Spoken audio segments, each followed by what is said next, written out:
뭐야? 너희냐? 왔으면 됐다. 애비를 이렇게 오래 기다리게 하다니.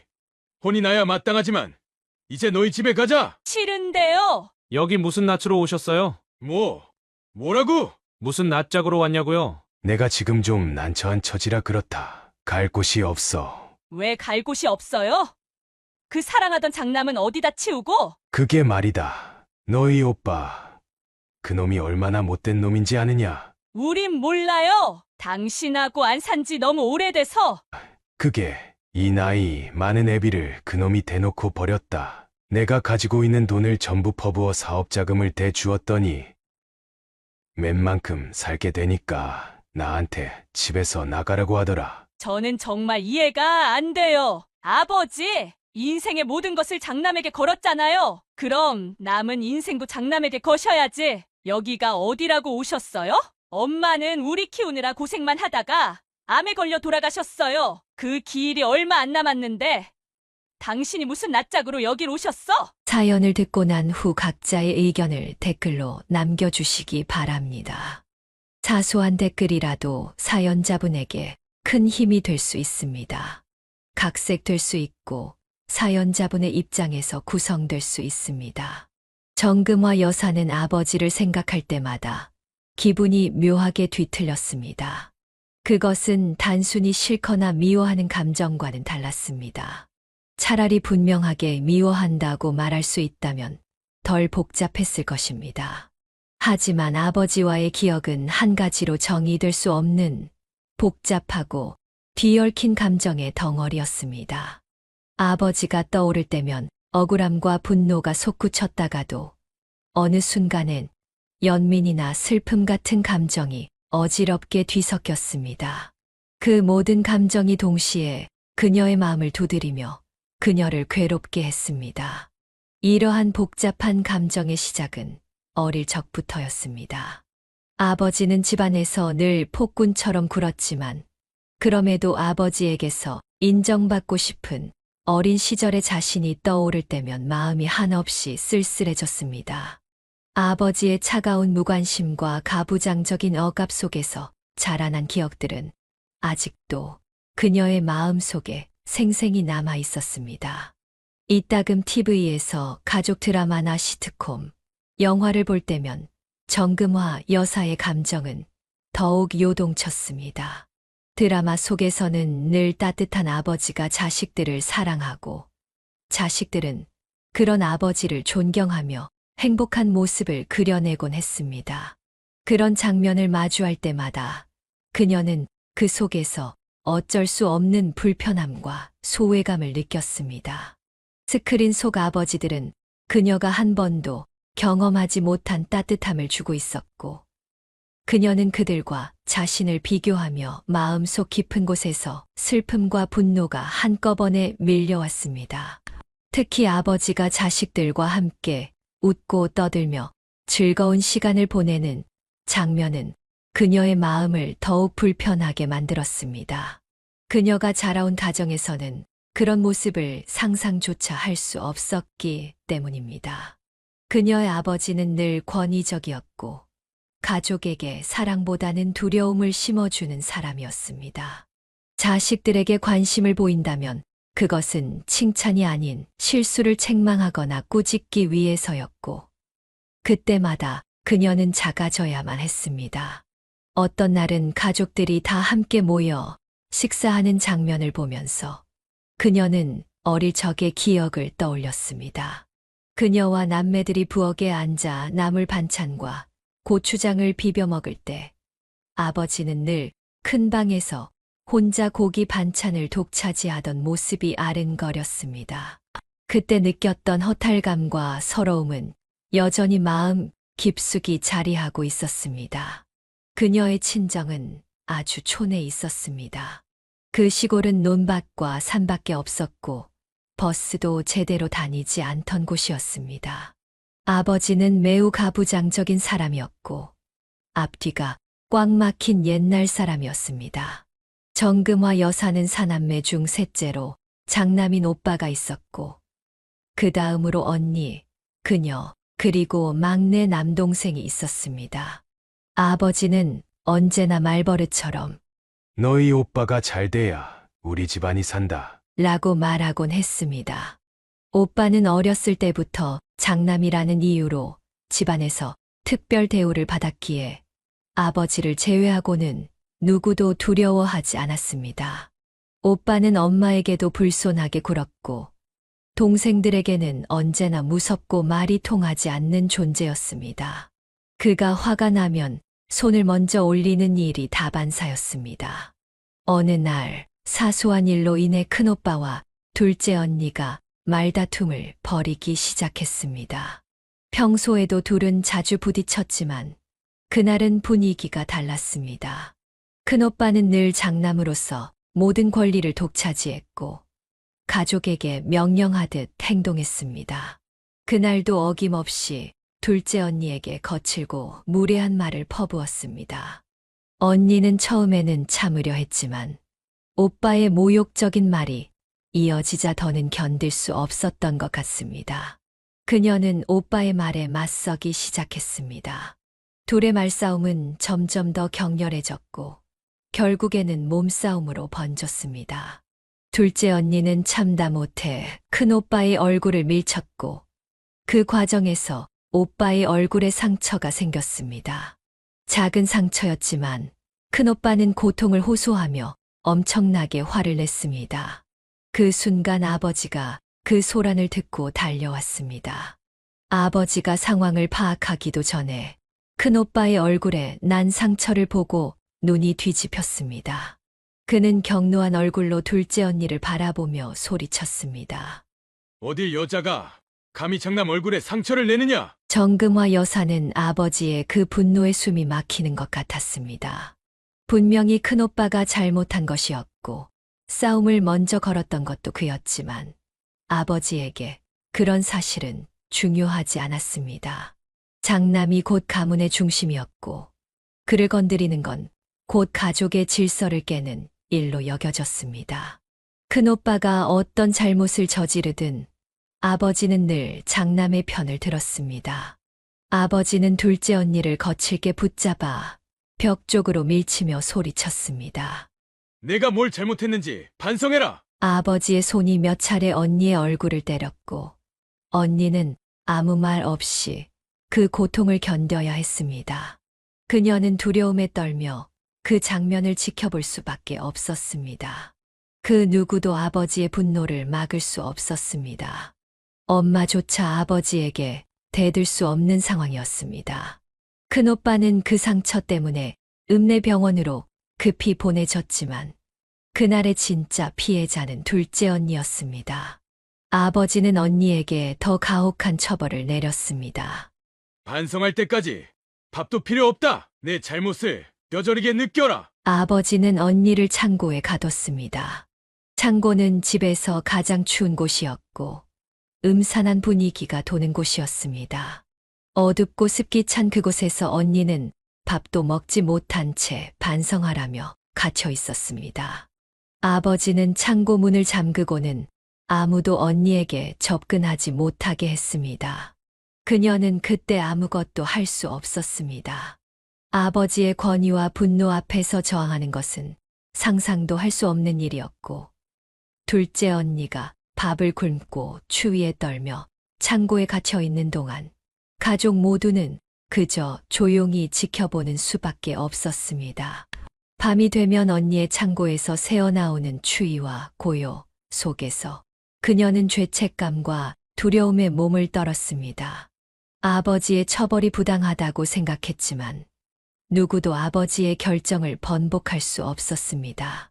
그 당시 가족 안에서는 아버지의 말이 곧 법이었고 장남인 큰오빠는 그 법의 보호 아래 있었습니다. 남은 가족들은 오로지 아버지의 말에 복종해야만 했습니다. 며칠이 지나도 언니는 풀려나지 않았습니다. 언니는 점점 말라가고 얼굴에 고통의 그림자가 짙어졌습니다. 정금화 여사는 몰래 엄마와 눈이 마주칠 때마다 가슴이 찢어질 듯 했지만 엄마도 아무런 행동을 취할 수 없었습니다. 며칠 동안 밥도 제대로 먹지 못한 언니가 얼마나 배고프고 힘들었을지 생각하면 더 이상 가만히 있을 수 없었습니다. 아버지의 처벌이 두렵긴 했지만 그보다 더 두려운 건 언니가 이대로 굶주림과 추위에 지쳐버릴지도 모른다는 생각이었습니다. 그녀는 밤이 깊어 모두가 잠든 틈을 타 몰래 부엌으로 내려갔습니다. 부엌은 어둡고 정적에 휩싸여 있었지만 그녀의 마음은 이미 굳게 결심을 한 상태였습니다. 조심스럽게 찬장에서 남은 밥과 나물 반찬을 조금씩 모아 작은 그릇에 담았습니다. 서늘한 밤 공기가 몸을 파고들었지만 그녀는 언니에게 따뜻한 음식을 전해줄 생각뿐이었습니다. 밥을 그릇에 담고 그것을 손수건으로 감싸 조용히 창고 쪽으로 발걸음을 옮겼습니다. 한 걸음 한 걸음 내디딜 때마다 아버지가 깨어나지 않기를 바랐습니다. 혹시라도 아버지에게 들키면 그 후의 벌이 얼마나 가혹할지 상상만으로도 무서웠지만 그녀는 멈추지 않았습니다. 창고 문 앞에 도착한 그녀는 숨을 죽이고 귀를 기울였습니다. 안쪽에서 들려오는 소리는 없었지만 그곳에 갇힌 언니가 잠들어 있을 리 없다는 생각에 그녀는 작은 목소리로 속삭였습니다. 언니, 나야, 금화야. 잠시 침묵이 흘렀지만 곧 언니의 약한 목소리가 들려왔습니다. 금화야? 내가 여기 왜? 정금화 여사는 창고 문 옆에 작은 틈을 통해 그릇을 밀어 넣으며 말했습니다. 이거, 언니, 밥이랑 나물 조금 가져왔어. 너무 배고플 것 같아서 얼른 먹어. 언니는 처음엔 망설이는 듯 했지만 이내 허겁지겁 그 음식을 손으로 집어 먹기 시작했습니다. 며칠 동안 밥을 먹지 못한 언니에게는 그 한 줌의 음식도 소중했습니다. 그녀는 언니가 음식을 먹는 소리를 들으며 안도의 한숨을 내쉬었습니다. 고마워. 금화야, 진짜 고마워. 언니는 눈물을 흘리며 속삭였고 정금화 여사는 창고 문 너머로 언니의 슬픈 얼굴을 상상하며 말을 잇지 못했습니다. 그저 언니를 구해내고 싶은 마음뿐이었지만 그 상황에서 할 수 있는 것은 너무나도 제한적이었습니다. 아버지가 절대 몰라야 해. 아무한테도 말하지 마. 응, 알았어. 절대 말 안 할게. 그녀는 언니에게 마지막으로 인사를 건네고 다시 발소리를 죽이며 집으로 돌아왔습니다. 온몸이 긴장한 탓에 작은 한숨도 크게 느껴질 정도였습니다. 하지만 그 순간만큼은 언니가 굶주리지 않았다는 사실에 작은 위안이 되었습니다. 정금화 여사는 그날 이후로도 몇 번이나 몰래 음식을 가져다 주었습니다. 매번 두렵고 떨렸지만 언니를 그 고통 속에 방치할 수는 없었습니다. 아버지의 편에는 이뿐만이 아니었습니다. 어느 날은 오랜만에 고기 반찬이 올라왔습니다. 옆집에서 좋은 일이 있어 가족과 나누어 먹고 남은 것을 주신 것이었습니다. 엄마는 그 돼지고기를 간장과 설탕으로 양념해 구웠고 그 냄새에 벌써부터 저녁 식사 전부터 그녀와 동생들은 부엌 입구에 붙어 있었습니다. 하지만 아버지가 집에 들어오자마자 오빠만 불러다가 상을 차리라고 했습니다. 아버지와 오빠는 큰 방에서 따로 밥을 먹었고 그녀와 언니, 남동생은 작은 방에서 나물 반찬과 함께 밥을 먹었습니다. 그녀는 고기 몇 점이라도 남겨주기를 기대하며 큰 방 문을 바라보았지만 그 기대는 헛된 것이었습니다. 그때 막내 남동생이 물었습니다. 엄마, 고기 우리는 못 먹어요? 막내 남동생은 어린 남자아이였지만 아버지는 그를 전혀 예뻐하지 않았습니다. 엄마는 그 말을 듣고 가슴이 아팠는지 말없이 아들을 끌어안았습니다. 정금화 여사와 언니는 눈치를 보며 큰방 문만 뚫어져라 바라보고 있었습니다. 엄마는 한숨을 쉬며 말했습니다. 고기가 그래도 많았는데 남겨주시면 좋으련만. 그때 식사를 먼저 끝낸 아버지가 큰 방에서 나왔습니다. 아버지는 그들을 바라보며 인상을 쓰고 말했습니다. 뭐야? 뭘 쳐다봐? 언니가 급히 고개를 저으며 대답했습니다. 아니에요. 엄마는 곧장 말을 이었습니다. 여보, 식사 잘하셨어요. 숭늉 드릴까요? 아버지는 짜증을 내며 말했습니다.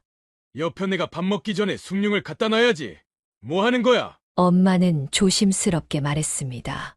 지난번에 가져다 놨더니 식었다고 하셔서. 그러자 아버지는 말대꾸한다며 역정을 내며 화를 냈고 먹지 않고 나가버렸습니다. 오빠는 엄마 쪽은 쳐다보지도 않고 그냥 방에서 나갔습니다. 그때 막내 남동생이 울먹이며 물었습니다. 아버지, 혹시 거기 남은 거 그녀와 언니가 급히 남동생의 입을 막으려 했지만 이미 늦었습니다. 아버지는 막내의 뒤통수를 한 대 쳤습니다. 남동생은 울 것처럼 입을 삐죽거렸지만 정금화 여사가 재빨리 달래주어 겨우 눈물을 참았습니다. 아버지는 매섭게 말했습니다. 자네 놈이 울어? 하여간 여편네가 기르면 이 꼴이지. 아버지는 고기 이야기를 하며 말했습니다. 그따위 맛없는 고기 욕심내는 거냐? 맛없어서 다 버렸다. 너 따위한테 줄 게 뭐가 있어? 아버지는 그렇게 역정을 내고는 집을 나갔고 엄마는 지친 얼굴로 마루에 주저앉았습니다. 정금화 여사는 그때의 침묵이 아직도 생생하게 기억났습니다. 겨울이라 날은 춥고 우풍이 부는데 그들은 먹지 못한 밥상을 앞에 두고 있었습니다. 상을 치우겠다고 일어선 그녀에게 엄마는 한숨을 내쉬며 말했습니다. 장 그만 치우자. 그녀는 엄마의 한숨을 듣고 싶지 않아 상을 치웠습니다. 하지만 가만히 있던 언니는 조용히 물었습니다. 나 중학교 갈 수 있어요? 그녀의 질문에 엄마는 당황하는 기색을 보였습니다. 당시 언니는 13살로 중학교에 들어갈 나이였습니다. 언니는 나이보다 조숙했고 무척 영리했습니다. 초등학생이었지만 공부도 잘하고 머리도 좋아서 언제나 담임 선생님에게 칭찬을 받았습니다. 그때는 가정방문이 남아있던 시절이었고 선생님이 집에 와서는 언니가 정말 공부도 잘하고 착하다고 칭찬을 많이 했습니다. 엄마는 그 칭찬을 무척 기뻐했지만 아버지는 못마땅해 했습니다. 여자애가 무슨 공부를 잘하냐? 그런 건 남자애나 중요한 거다. 오빠는 단 한 번도 선생님에게 공부 잘하고 착하다는 칭찬을 받아본 적이 없었습니다. 지난번에 중학교 가지 말라고 하셨잖아요. 엄마는 다급히 대답했습니다. 엄마가 어떻게든 아버지를 설득해 볼게. 언니는 우울한 얼굴로 말했습니다. 아버지가 또 엄마를 때리면요. 이미 아버지는 언니를 중학교에 보내지 않겠다고 결정 내렸고 새해가 되어 학교 배정이 됐음에도 불구하고 절대 보내지 않겠다고 담임 선생님에게 말한 상태였습니다. 선생님이 전화도 하고 찾아오기도 했지만 아버지의 마음은 변하지 않았습니다. 엄마도 조심스럽게 아버지에게 말을 꺼내보았지만 그럴 때마다 아버지는 화를 내며 엄마를 때리고 나가버렸습니다. 하지만 엄마는 포기하지 않고 중얼거렸습니다. 그래도 중학교는 가야지. 너희는 중학교는 가야 해. 언니는 조심스럽게 말했습니다. 나도 가고 싶어요. 엄마, 가서 친구들도 사귀고 공부하고 싶어요. 언니는 더 말을 이어갔습니다. 마을 어귀에 사는 영순이가 중학교에 같이 가자고 했어요. 나도 교복을 입어 보고 싶어요. 언니는 어린 나이에 벌써 우울한 얼굴을 하고 중얼거렸습니다. 엄마는 눈물이 그렁그렁해지며 언니를 꼭 끌어안았습니다. 엄마는 어른이었지만 아무 힘도 없는 어른이었습니다. 모든 힘은 아버지에게만 있었고 모든 결정도 아버지가 내렸습니다. 마치 맛없는 돼지고기를 아버지와 오빠만 먹을 수 있었던 것처럼 말이죠. 그해 결국 언니는 중학교에 진학하지 못했습니다. 아버지는 끝내 언니를 중학교에 보내지 않겠다고 했고 언니는 아무 반항도 하지 못한 채 초등학교 졸업으로 학업을 마치게 되었습니다. 학교에 가지 않게 되자 아버지는 언니를 바칠하러 내보냈고 언니는 엄마를 따라다니며 밭에서 잡초를 뽑았습니다. 언니보다 한 살 어린 그녀 역시 마찬가지 운명이었습니다. 다음 해 그녀의 차례가 되자 엄마는 큰 맘을 먹고 아버지에게 그녀만이라도 중학교에 보내달라고 간청했지만 돌아오는 건 여전히 아버지의 폭력뿐이었습니다. 엄마가 아버지의 폭언을 듣는 동안 언니는 말없이 그녀를 끌어안고 작은 방에 틀어박혀 있었습니다. 막내 남동생도 그들 옆에 붙어 울고 있었습니다. 차가운 방에서 난방이라곤 없던 그 방에서 밖에서 들려오는 아버지의 고함 소리를 듣는 것은 어린 그녀에게 너무도 무서운 기억으로 남았습니다. 결국 그들은 나가서 농사일을 할 수밖에 없었습니다. 간신히 초등학교만 졸업한 채 멍청이가 된 듯한 기분에 아무것도 할 수 없다는 무력감에 사로잡혔습니다. 아버지는 장남만 잘 되면 집안이 산다는 생각을 가지고 있었고 모든 돈은 오빠에게만 투자하겠다고 했습니다. 막내 남동생도 중학교에 가겠다고 조르지 않았고 그냥 스스로 초등학교를 졸업하고 누나들을 따라 일하겠다고 했습니다. 어린 남동생이 학창 시절을 포기하고 농사일을 돕는다는 사실이 그녀에게는 가슴 아픈 일이었지만 그 덕분에 엄마와 그녀, 언니의 일이 한결 수월해졌습니다. 그동안 장남인 오빠는 중학교를 졸업하고 고등학교에 진학했습니다. 하지만 버릇없이 자란 오빠는 질 나쁜 친구들과 어울리기 시작했고 싸움을 하러 몰려다니곤 했습니다. 학교에서는 자주 싸움이 벌어졌고 그때마다 엄마가 불려갔습니다. 아버지는 그때마다 엄마를 혼내며 말했습니다. 애 교육을 어떻게 하는 거야? 오빠는 결국 대학까지 진학했지만 성적이 엉망이라 좋은 대학에 갈 수 없었습니다. 그저 돈만 내면 들어갈 수 있는 시골의 한 대학에 들어갔습니다. 아버지는 그것마저도 좋다며 오빠가 크게 될 거라고 장담했습니다.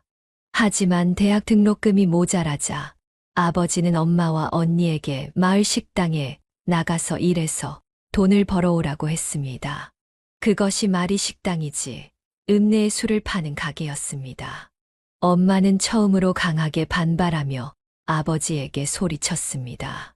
때려 죽여봐요. 내가 그런 술집에 나가나. 당신 항상 거기 가서 돈 쓰고 술 먹는 거 다 알아. 난 절대로 그런 일을 하지 않아. 내 딸을 그런 꼴로 만들 순 없어. 이 영감탱이야. 언니도 역시 소리쳤습니다. 아버지가 돼서 딸에게 술집에서 일하라고 하시다니요? 엄마와 언니가 격렬하게 반항하자 아버지는 당황했습니다. 몇 마디 더 소리를 질렀지만 엄마와 언니가 전혀 수그러들지 않자 아버지는 오물거리며 담뱃갑을 손에 쥐고는 밖으로 나가버렸습니다. 그녀와 막내 동생은 작은 방에 숨어 있었습니다. 그 후 엄마는 가방을 꺼내며 옷가지를 챙기기 시작했습니다. 너희 빨리 옷 챙겨라. 그녀는 놀라 물었습니다. 옷이요? 그래. 당장 입을 거랑 필요한 거 다 챙겨. 나 더 이상 너희 아버지랑 못 살아. 나한테 그런 소리 하는 것도 못 참는데 너희 언니한테까지 술집 나가라니 더 이상 못 살겠어. 엄마는 단호하게 말씀하시며 세 남매에게 집중했습니다. 짐을 싸라고 하셨습니다. 그녀와 남동생, 언니는 어리둥절한 채 엄마의 말씀대로 짐을 싸서 엄마를 뒤따라 나갔습니다. 늦가을이라 날이 추웠지만 집에 있는 것보다 낫다고 생각각 들었습니다.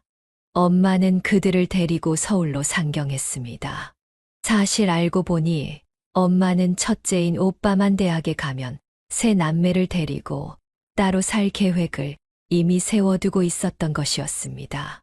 엄마는 자식들을 초등학교까지만 다니게 한 것이 한이 되어 무슨 일이 있어도 공부를 더 시키고 싶어 했습니다. 다행히도 그녀의 이모가 형편이 좋아 서울에서 머물 곳을 마련해 주었고 엄마는 그곳에서 공장에 다니기 시작했습니다.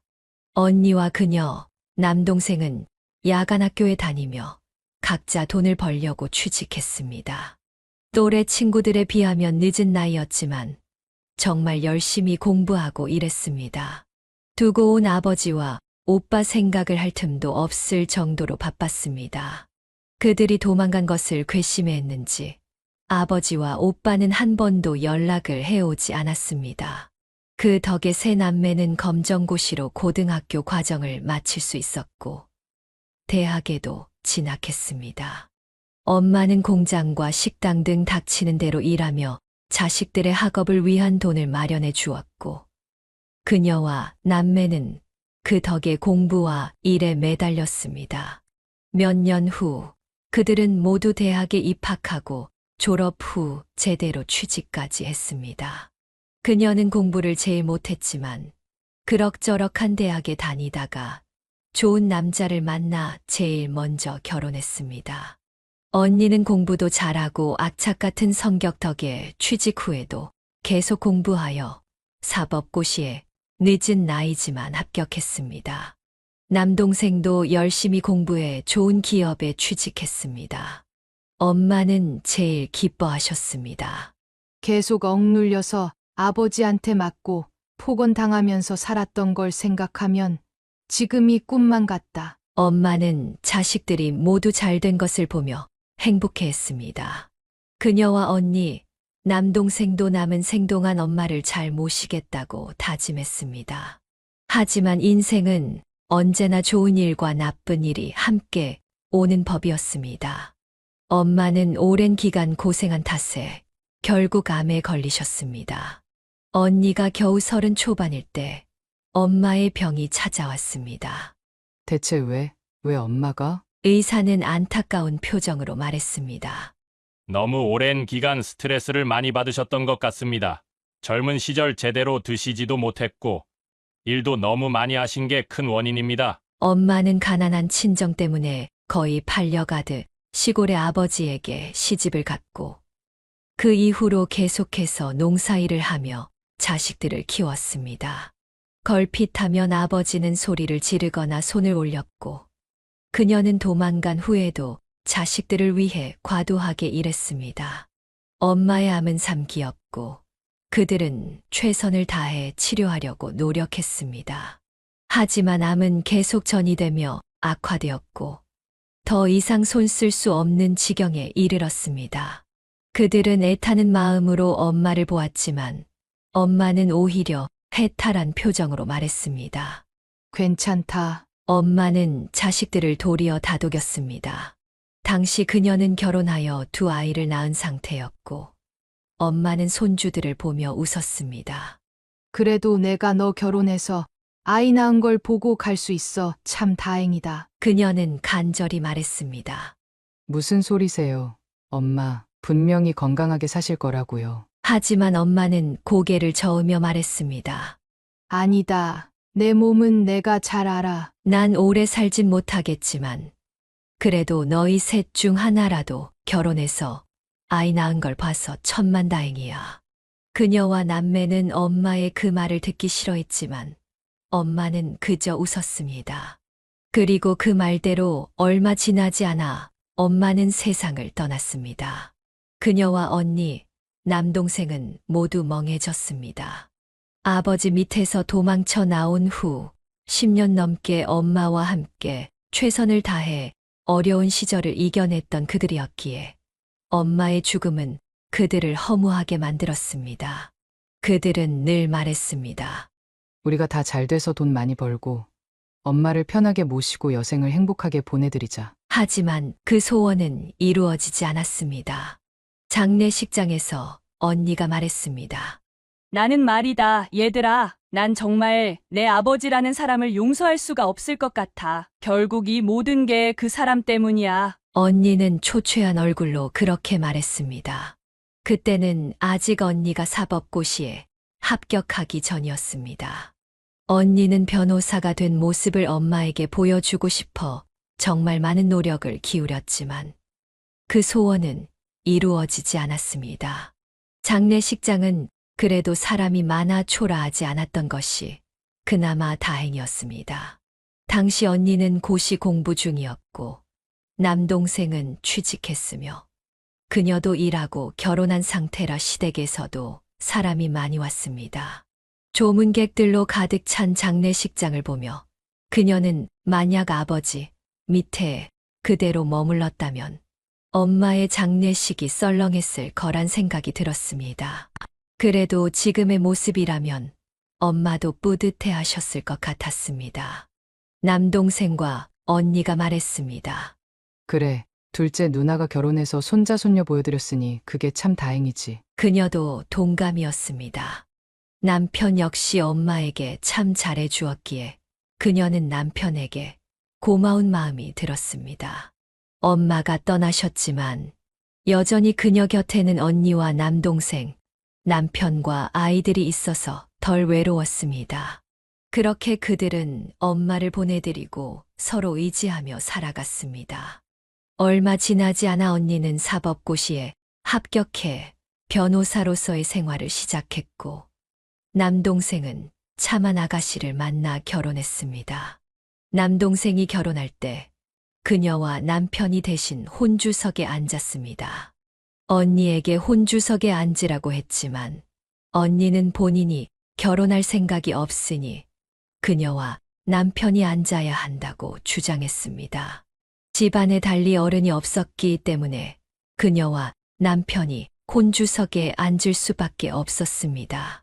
남동생은 결혼해 행복한 가정을 이루었고 그녀의 남편이 운영하던 가게는 점점 더 잘 돼서 그들의 경제적 상황도 점차 윤택해졌습니다. 어린 시절 아버지 밑에서 가난하게 지내며 중학교 졸업장조차 따지 못했던 시절을 생각하면 그녀는 그 시절이 마치 먼 과거처럼 느껴졌습니다. 사실 언니와 동생을 만났을 때 가끔 그 시절 이야기를 나누곤 했지만 떠올리기 싫은 기억들이었습니다. 그러던 어느 날이었습니다. 그때는 그녀의 아이들이 대학 신입생이었고 그녀는 40대 중후반의 나이였습니다. 그날 오후 집안 청소를 하고 있던 그녀는 날이 좋아서 창문을 열어 환기를 시키며 기분 좋게 청소하고 있었습니다. 그때 낯선 번호로 전화가 걸려왔습니다. 별 생각 없이 전화를 받았습니다. 여보세요. 말씀하세요. 하지만 전화 속에서는 한참 동안 아무 말이 없었습니다. 옅게 들리는 숨소리만 들렸습니다. 분명 사람이 있긴 한 것 같았지만 대답이 없어서 그녀는 몇 번이나 물었습니다. 무슨 일이시죠? 대답이 없자 그녀는 전화를 끊었습니다. 장난 전화인가 싶었지만 몇 분 뒤에 다시 전화가 왔습니다. 여보세요. 아까 그분이세요? 하실 말씀 있으시면 하세요. 이번에도 마찬가지로 저쪽에서 아무런 말이 없었습니다. 점점 짜증이 나기 시작했습니다. 아니, 전화를 했으면 말을 해야죠. 말을 안 할 거면 전화를 하지 말아야지. 그녀가 끊으려는 찰나 저쪽에서 급하게 남자의 목소리가 들려왔습니다. 끊지 마라. 그녀는 별로 기분이 좋지 않았습니다. 어디선가 들어본 듯한 목소리였고 불쾌한 느낌이 들었습니다.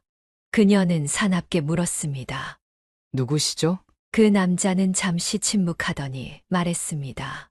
나 모르겠느냐? 누군데 대뜸 모르겠냐고 하시는 거예요. 모르겠습니다. 전혀 모르겠으니 누군지 밝히세요. 그러자 남자가 대답했습니다.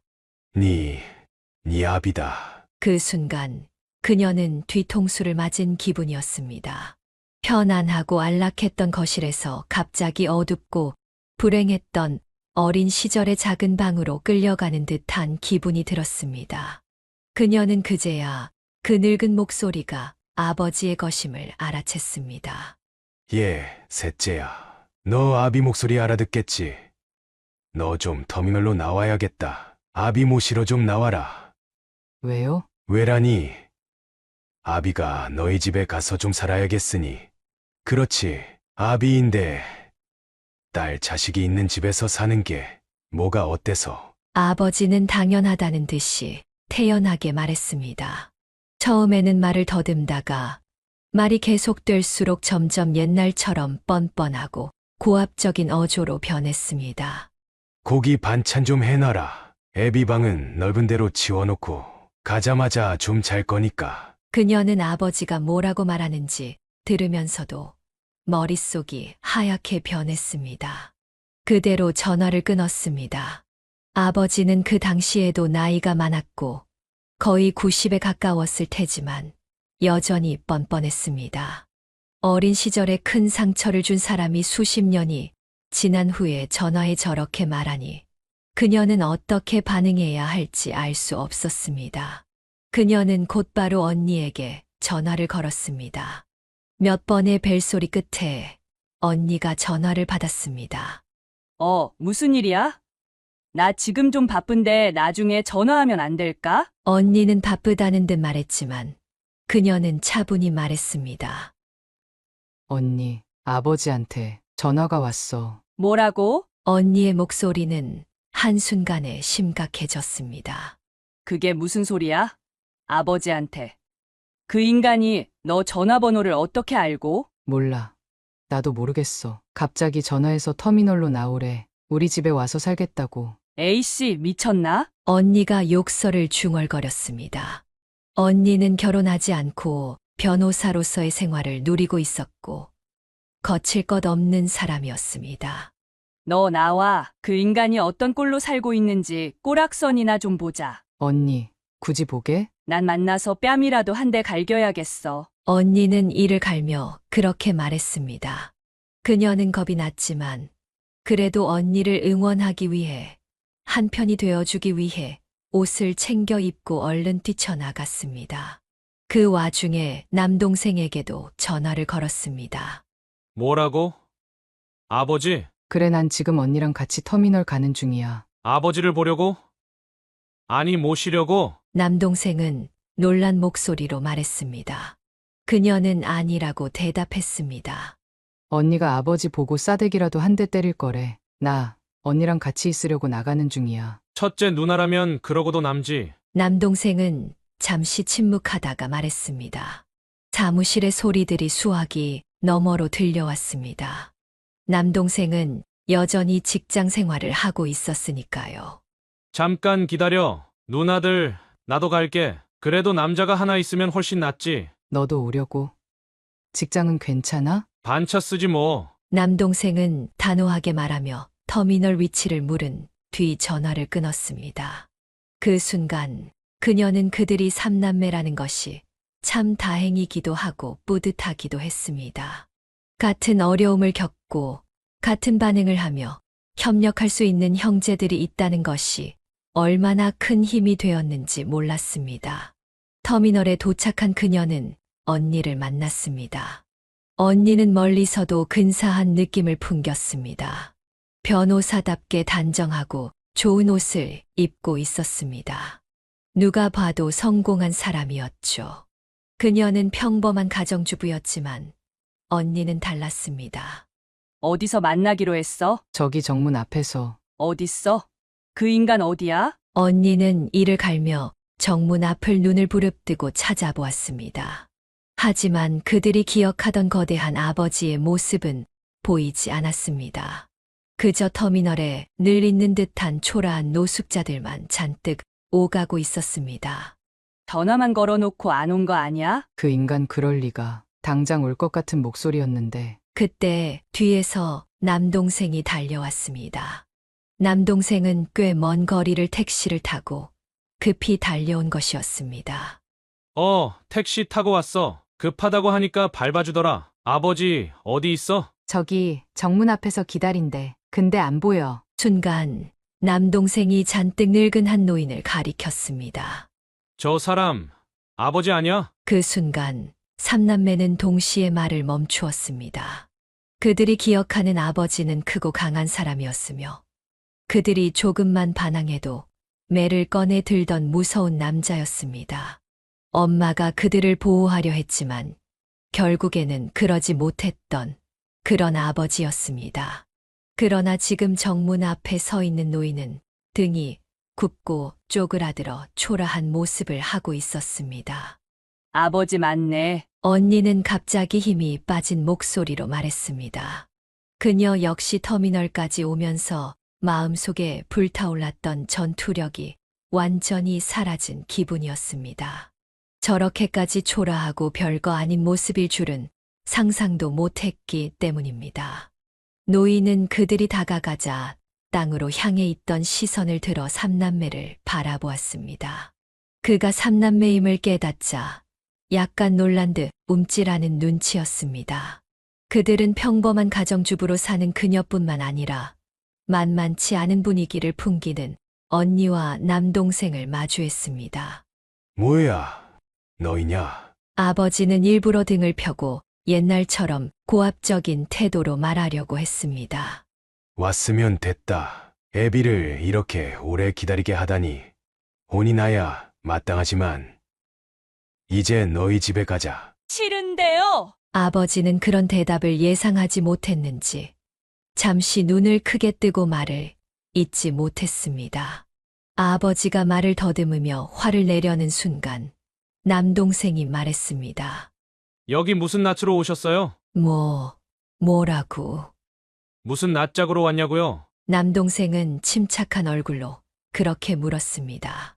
아버지는 화를 낼까 말까 하며 남매의 눈치를 봤지만 사실 그 순간부터 이미 게임은 끝난 것이나 다름없었습니다. 아버지는 이제 장성해 버린 그리고 사회적으로 성공한 자식 셋 앞에서 자신이 아무것도 아니라는 사실을 깨달았을 겁니다. 아버지는 90에 가까운 나이에 아무것도 가진 게 없는 노인이었으니까요. 그때 아버지는 마치 부탁하는 듯한 어조로 말을 꺼냈습니다. 그게 처음이었습니다. 아버지에게서 부드럽고 애원하는 듯한 어조를 들은 것이 말이죠. 내가 지금 좀 난처한 처지라 그렇다. 갈 곳이 없어. 왜 갈 곳이 없어요?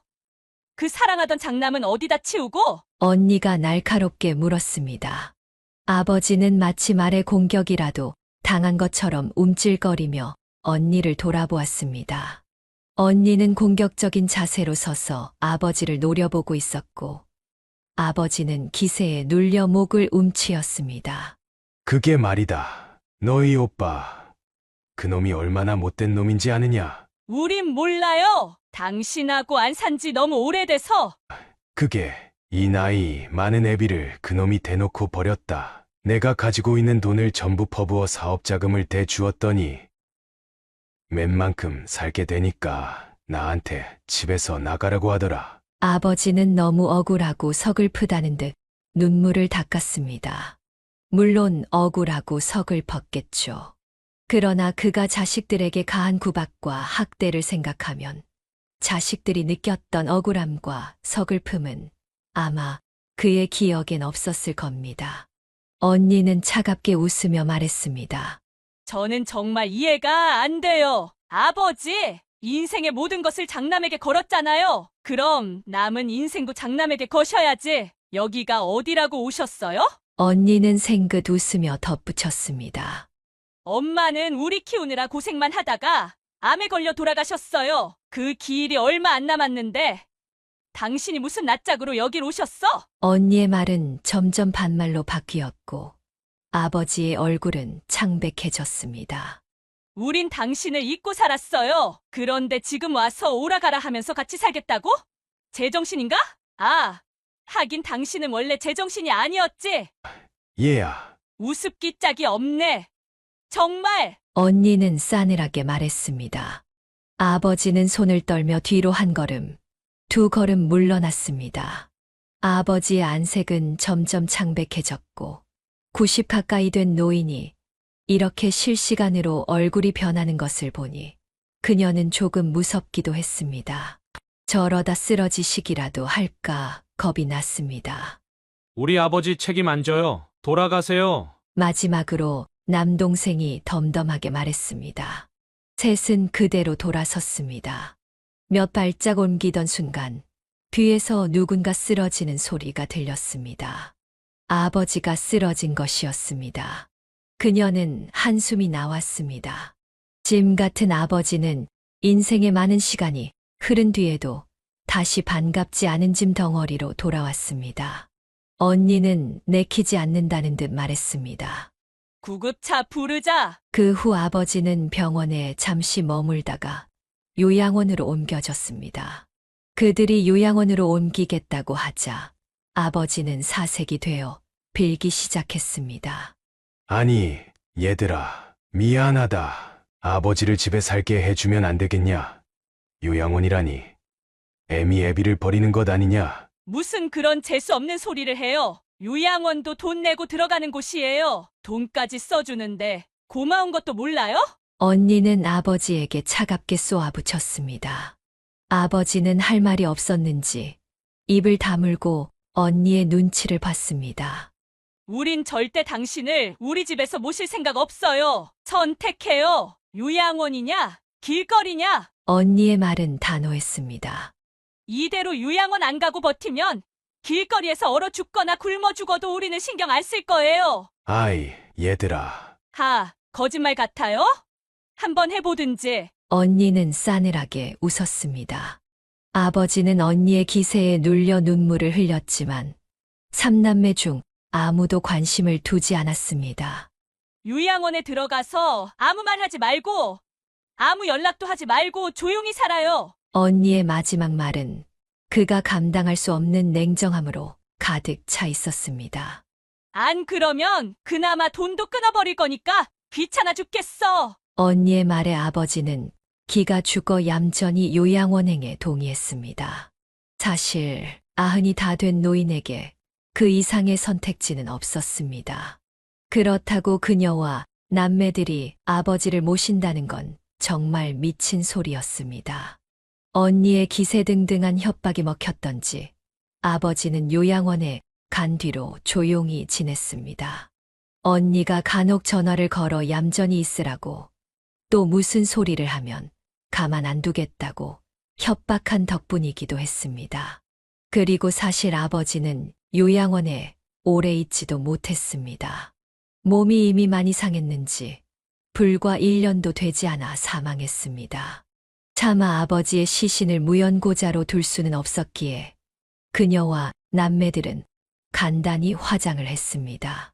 당연히 엄마의 납골당과는 완전히 다른 곳에 아버지를 처박다시피 했습니다. 제일 싼 납골당의 제일 싼 자리에 아버지를 두고 한 번도 찾아가 보지 않았습니다. 그렇게 해서 결국 평생 그들을 짓눌렀던 아버지라는 악몽에서 벗어난 기분이 들었습니다. 그래도 이런 일을 겪을 때 셋이 함께였다는 것이 다행이라는 생각도 들었습니다. 여기까지가 정금화 여사님의 사연입니다. 사연을 듣고 댓글을 남겨주시기 바랍니다. 사소한 의견일지라도 사연자분에게는 큰 힘이 됩니다. 노골적인 악성 댓글은 사연자분에게 상처가 될 수 있으니 삼가주시기 바랍니다.